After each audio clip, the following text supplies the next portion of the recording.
Well, welcome back to the Small Business Mindset. I love talking about businesses and money and finances and how to make the world go around when it comes to that. Joining me today is Megan Schwan. Megan is the CEO and founder of Sidekick Accounting Services, which is a national virtual accounting firm working to change the statistic that 8 out of every 10 small businesses fail. That's a big one. I Mhm. love that goal too. For Yeah. over a decade, Megan and her team have educated thousands of business owners in their business accounting and taxes in order to create sustainable and successful businesses. Being in accounting for just over 2 decades, Megan has seen and experienced plenty of businesses' red flags and triumphs.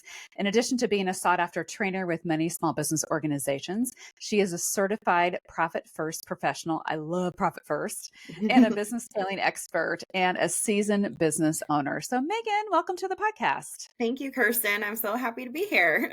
Well, thank you. I love it. So, you and I are obviously in different industries, but we're both in the trenches when it comes to small business ownership. So, I Yes. think this is the perfect time of year. We're coming into the end of 2025. And I know a lot of my clients and colleagues were talking about setting goals for next year and kind of lessons learned and what the economy is doing. And even though we sure can't control the economy, I think our reactions speak a lot to it. So, Yes. what have you seen? I'm going to start with a broad question. What made you get into this type of work? I know because accounting can take a variety of different paths, but I think dialing down on how do you help business owners be financially savvy, making sure they have good footing and making sure they're successful. I think especially as they're getting started. So Yeah. kind of walk us through your journey and what made this interesting to you. I began my journey in accounting actually in high school. I had a teacher that I was taking accounting 101, and she just kind of recognized that I had a knack for it and I was really good at it, and encouraged me to pursue that. And then I was actually a teen mom. So I got pregnant when I was 16 and had my daughter when I was 17. So I figured accounting, like you said, there's many different ways you can utilize that kind of a degree. There's many different options. And I was like, well, that's a good path, a career path to like head on.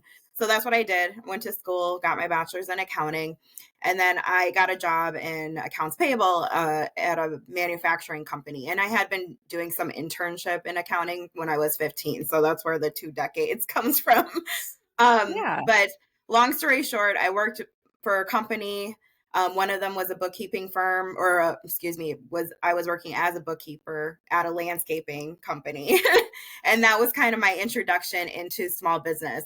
So at one point, I got laid off of that job, and then another part-time job I was working, and I needed to figure out what was next. And I guess I just kind of figured I was doing it for that landscaping company. I was already doing like taxes on the side for friends and family, and just thought, hey, let's give this a shot. I was married, had 2 kids, was used to working from home at that point because both those jobs were part time from home. And I wanted to still keep that. So I just started networking, joined some small business organizations and like chambers in my area, and just kind of started pounding the pavement. And here we are 11 years later, almost 12 years later. And I never thought I'd get here. So that was Yeah. not what I expected when I started my journey. So I just kind of fell into it. And it's Mhm. grown since then. And my business has really helped me navigate some hard life circumstances, and good and bad. One of them was I got divorced. I had 2 babies back to back. We moved across the country.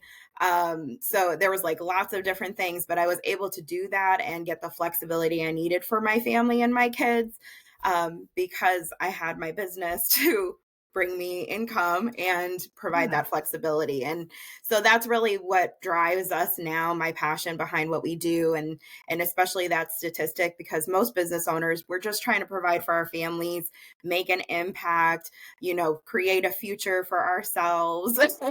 And having a successful and sustainable business allows you to do whatever that looks like for you, whatever your goal is, whatever you want out of your business. When you have a successful and a sustainable business, you have options. And I think Mhm. that's the most powerful thing. And the reason why we really start businesses is just sometimes we get into the nuts and bolts of things, or we get too caught up wearing all the hats that we forget. why we're actually doing what we're doing, and we don't know how to make it something that's going to be successful and sustainable. So that's what we help business owners with, is really helping to bridge that gap, prioritize profitability, improve cash flow with the profit first methodology, Yeah. and really just help create those businesses that are successful for their families and their communities. I love that. I'm going to ask a question that you kind of provided me a lead into. For entrepreneurs who feel overwhelmed by their finances, what is the first step they should take to get control? Because I would That is a say, good in question. my experience too, a lot of times business owners, finances are not their area of expertise. Their area of Yeah, yeah, expertise is doing the business, yeah, making the widget or, yeah, performing the service, and finances come secondary. So yes, yeah. what is your advice on that? It's really kind of basic, but really getting a handle on your bookkeeping is going to be probably one of the main things you can do. And it doesn't have to be anything complicated. Sometimes I think people overthink it and overcomplicate it. It can be as simple as like using Wave Apps, which is a free bookkeeping Mhm. application, or even a spreadsheet that you just put all of your income and your expenses on, so you can see what's coming in and what's going out, and make sure that there's money left over, after all of the cost of running and growing your business are accounted Yeah. for. But that's probably going to be the one of the biggest thing that you can do as a step into it. One step, I guess, before that is like, if you're really like just starting out, or if you haven't done any kind of organizing, having a separate bank account for your business Yeah. that's separate from your personal is probably that first step ahead of that. But then after that, definitely keeping track of your numbers is going to You kind of be, touch on the profit first mindset too, yes. creating separate bank accounts, how Yeah. important that is. Yeah. Hmm. So let's talk about that for a minute. I know when I first read that book, Profit First, and those listening, if you haven't read Profit First and you are a business owner, please read it. It's really insightful. Um, but how funny it is mentally when we as business owners, we commingle funds with our personal funds. Yeah. And there's, even though you're like, okay, well, I have a spreadsheet, I know what's what, but talk us through something mentally happens there that I Yeah. think causes a block. Yes. Yeah, absolutely. Um, it's the notion of like treating your business like a business, so like it's instead of it just being like, oh, well, I'm just doing this on the side, or I don't have, the capacity to separate things out, or it's just easier to keep things the same. I think when, this podcast is about mindset, your mindset does matter when it comes to being a business owner and a CEO. And, having that separation and keeping things organized between business and personal makes your business be its own entity and its Yeah. own thing, versus like being combined together. And I think that mindset really helps you to start thinking of like, what's good for my business? How do I set goals for my business? How does this decision, impact my business? You kind of start thinking about it as its own thing versus it being, combined together as one thing. And Mhm. that helps like down the road with delegation and, strategic planning and, all of Yeah, these kind of decisions, because then it's like your business needs this, not necessarily I need this. And that helps with, growing and scaling for sure. So, absolutely. Okay, can you walk us through a simple strategy that a small business can implement today to start becoming more recession proof? yes. One, well, I'll do two because they kind of lead into each other, Okay, yeah. but they're also separate. So one big thing that makes businesses not recession proof is when they're not thinking ahead, right? So you're not planning ahead, you're not saving, you're not being strategic. So one great thing to do now is to start saving. If you haven't been saving for taxes, if you haven't been saving just to like have a nest egg, start doing something small. Open up separate bank accounts, put 1 to 2% of your income into those accounts. One, it's not going to be a whole lot, but it's going to add up fast. And then you're going to start to see, oh, well, this didn't really make that big of a difference putting, $100 or $200 or whatever it is away, but you're going to start creating that. And then you can add up that percentage as you continue to go. So that's like a really good starting place to start being more strategic, being more proactive about saving. because recession proof is like, stuff happens, and like COVID, right? COVID impacted us all. It wasn't necessarily a recession, but it kind of was similar to how a recession can impact businesses. And the businesses that didn't have any funds put aside had a really hard time, and some of them didn't even make it, navigating that. So having some kind of money and nest egg put aside is really, really important. The second thing that kind of goes along with that is to look at your pricing. Like, look at your pricing to see if you're actually profitable. Because if your business isn't making money, and it's not profitable, then you're going to run into an issue of needing more debt, and having debt in a recession, not a good place to be, right? We want to be as debt free as we can be. But debt is not bad, but it needs to be utilized strategically and proactively and with intention versus just trying to cover a gap. If you're covering gaps with debt, that means there's something wrong somewhere else, and needs to be kind of looked at and considered. So those would be the two things that I would say you can do right away, right now. Look at it and start making an adjustment if you're not liking what you see. I love that. Yeah, that's really good advice. I think, we think of like major recessions, COVID, and I was in banking when the 2007, 8 kind of bubble hit.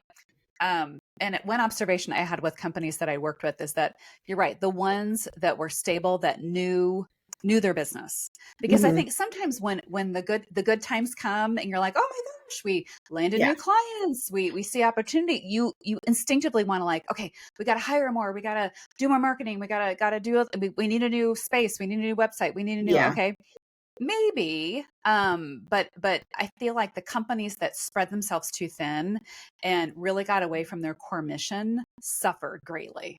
Conversely, during COVID, I'm sure you saw it too. The businesses that I saw failed within the first couple of months. I'm like, they were going to fail anyway, as much as I hate to say that.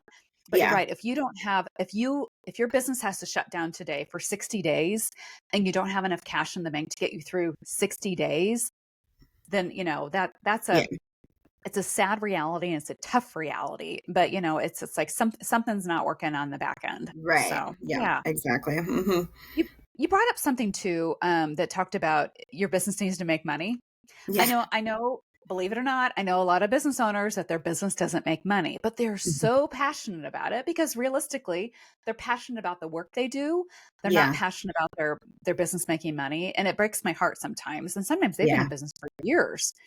So I don't even know what advice you can give to these people as far as like, when is the time to pull the plug? I mean, it's, I don't want anyone to go through bankruptcy. But I also, I guess maybe the better question is, what examples have you seen in your work with clients where that is the reality? Like their business is not making money and they're taking on more and more debt and they're kind of robbing Peter to pay Paul and they're keeping stuff afloat. What would be your advice to them to say, how can we make this profitable? How can we reorganize? What things do I need to look at tactically to make sure that, things stay afloat? Yeah, that's a great question. And it does come up, unfortunately. And that's partially what drives that, statistic of 8 out of 10 small businesses fail. It's usually some kind of financially related, issue. So what we've seen and what we've done with, some of our clients that have had similar situations, or I do a lot of education. So I talk to hundreds of business owners that aren't even my clients, kind of going through similar issues, as well, is one thing I tell people to do is to look at all of your expenses, like pull up the last year's worth of expenses and go through all those expenses and say, does this expense have a purpose or an explanation for right now? Because the thing is that sometimes people invest in things before they're ready.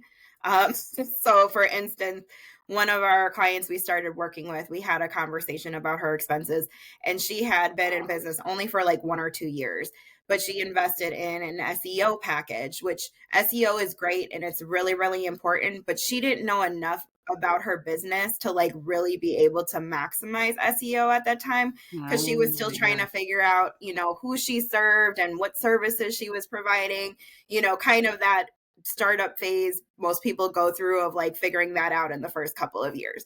So she, we talked about it and she was like, yeah, she's like, I just wasn't ready for that kind of expense. It wasn't that it was bad. It just wasn't the time for right now. And that can be really easy to do. Like shiny penny syndrome is definitely like, or maybe not syndrome, but like it gets, there's lots of things coming at you. And so you really have to think like, is this for right now? Do I have the capacity to be able to maximize this investment? Does this, expense have a purpose or an explanation, or is it just something I signed up for and I'm not utilizing or I forgot about? So really doing that deep dive into expenses can often like bring some profitability back into your business just by eliminating some of those things. The other side of that though is again kind of that pricing side, right? Because if it's not, you either have to make more money or you need to cut expenses or you need to become efficient. Like those are like the three main ways to become more profitable in your business. So the other side of that is to look at your services and your pricing. How are things selling? Are people buying what you're selling? Is there an opportunity or a gap? We just did this with one of our clients. She was providing services, to organizations, but she was finding that as she was bringing these clients on for this one service, they actually needed like this first part in the process before they thought they needed this, but they really needed that, So instead, what we did was we kind of revamped how she was doing her services. So now she's doing an assessment when she brings on clients right away so that she can advise them on which package. And we packaged her services versus just being like more project based. And packaging can be really helpful too for delegating. And that was what she was trying to do also. So you got to kind of think about all those different pieces in your business and like whether or not they're flowing, in the right direction.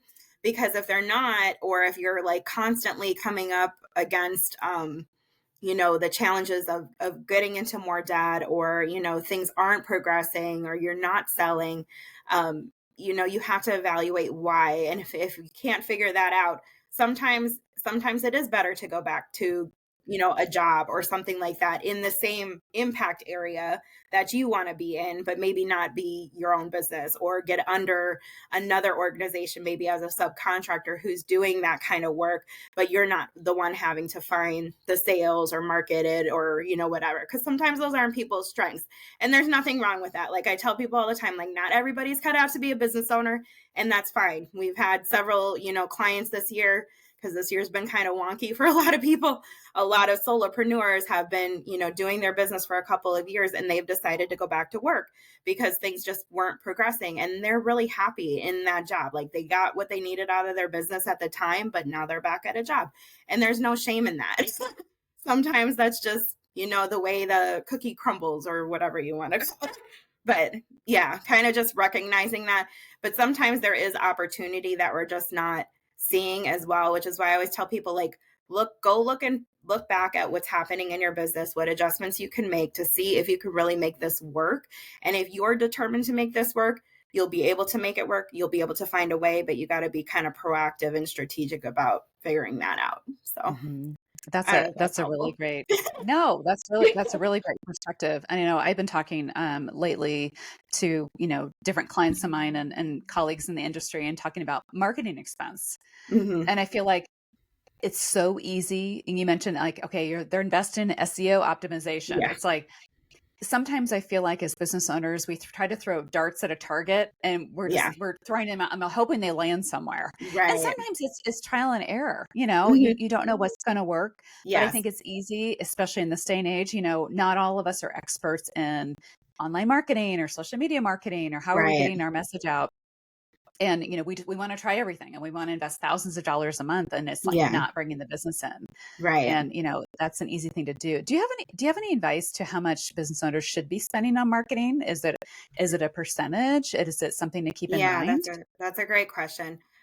So generally speaking, and this percentage comes more from Marcus Lemonis, who is the prophet on CNBC. He's co-owner of Camping World. He had this whole show. So anyway, so this is his percentage, which is 3 to 5% of your income is how much you should be spending on marketing. Now it may be less depending on, some people don't need to do a whole lot of marketing, so it might be less. If you're really trying to scale, it might be a little bit more than that. But I think really, though, it really goes back to kind of that intentionality and like making sure that you are utilizing whatever you're investing in and making sure that you're getting results. Like marketing can take a while, they say like 3 to 6 months before, some kind of marketing initiative or campaign really starts to track. But I think what happens is that as business owners, sometimes we don't hold our vendors or our contractors accountable. So like I would, if you're investing in something, like make sure you're getting some kind of an ROI. Like what is that measurement? Is it, outreach, or is it, those data points, or and you can talk to whoever your provider is. They should have some kind of KPI already like in place, or, suggested as like a measurement to make sure that what's happening is like tracking, that you're getting some kind of progress on it. I think sometimes, like you said, with the darts at the board, or we just kind of take a back seat. But when you're the business owner, like you have to make sure that what you're utilizing is giving you some kind of a return on investment. So, taking a look at that is really, really important. And, again, just kind of taking a look at what's working, what's not working, having that conversation every few months is going to be really important too. But usually around 3 to 5% is like a healthy, I guess you could say, amount. But so when you mentioned 3 to 5% of income, do you mean like gross revenues coming in, or what you as the business owner make? So your sales, yeah. So 3 to 5% of gross revenue that's coming in. Mm-hmm. Okay, that's good advice. Do you find that a lot of your clients, or just business owners in general, don't always know where their business comes from? Yeah, I think it can be tricky, especially if you're not tracking it. Like just like any other numbers in business, if you're not tracking it, you might think but oftentimes you don't actually know. And we've seen that a lot too, where we've more on the sales side. So sometimes people will be like, well, this is my best product, or this is my best service. But then we break down the numbers and it's like, oh, it's actually not. Isn't that crazy? Yeah. So if you're not tracking it, it's really hard to tell. And you don't have to make that complicated either. Like a lot of times, it's helpful, but like I've seen people like write on the business card, or they'll make a spreadsheet and just kind of note like where they met people, kind of things. Like just doing that can really help give you some idea of like where your leads are actually coming from, or where your sales are actually coming from. And then you can do more of what's working. So when you start tracking that. Mm-hmm. Let's talk about hiring. So let's say you're a solopreneur. You're the person, you're selling the service, the product, things like that. When is the best time to hire financially? Financially, that's a good question. So hiring is kind of like that catch-22, kind of thing, because a lot of times if you want to grow, you need to have more than just you, right? But at the same time, you can't always afford it necessarily quite yet, because you're kind of in this like interim, space. So what I suggest to people is, if you're thinking about hiring somebody, take what you would pay that person and put it into a separate account every month or week or whatever it is. And that is going to help you with two things. One, it's going to help you see the impact of that expense on your business. So like your cash flow, or like just how things are moving. Because even when you hire somebody that's going to help bring in income, it usually takes a few months to get an ROI on a position as well, so like having that, seeing how that impacts you will make a big difference. And then the second thing is, by doing that, you're actually going to create a nest egg for that position. So now you're going to have that money saved away, so that if you hire in 3 months, now you have 3 months worth of that pay for that contractor or that person saved away to cover, if there is a slow moment, or if it takes a little bit longer to get them up to speed, you have money set aside for that position now. And that really helps provide people a lot of peace of mind. I love it. So tell me about your business. When did you hire your first colleague or staff person? So I hired my first contractor in my first year. In my first year, though, I did get another part-time job.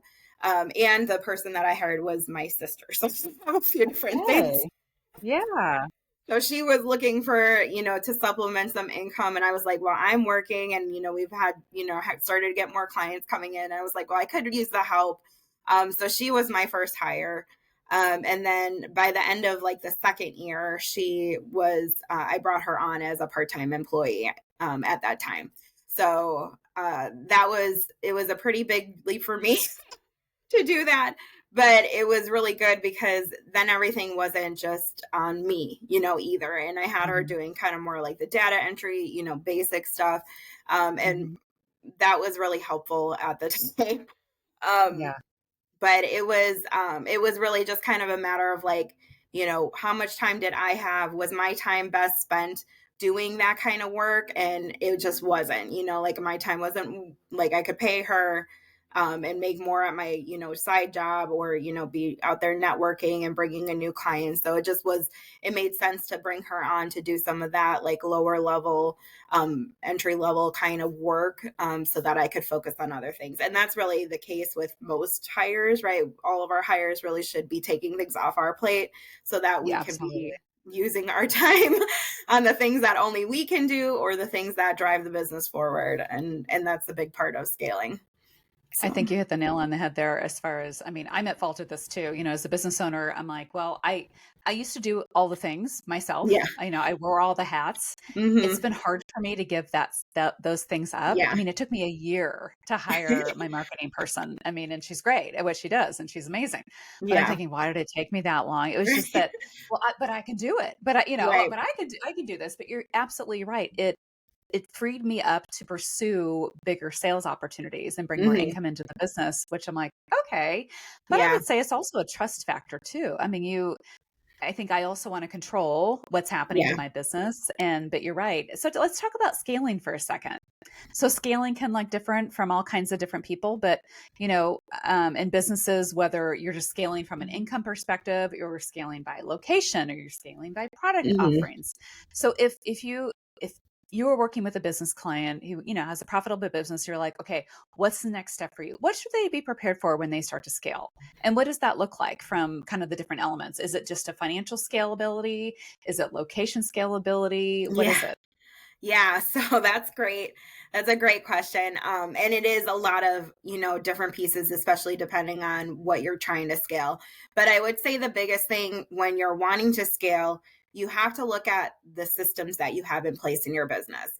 Because if you don't have effective systems in place, it's going to be really hard to scale. And the Yeah. reason why is because scaling typically means that we're going to have to bring on people to our team. It means we're going to be expanding our capacity to provide products or services to our clients and customers. So you have to think about like what are those pieces if I were to scale and sell 100 more products a month. What does that mean for the flow, or the assembly or whatever it is, and how do we have that capacity in place? If you have a bunch of services or even products where it's like each product and service you are customizing every single time you're Mm-hmm. delivering, it's going to be really hard to scale because now Yeah.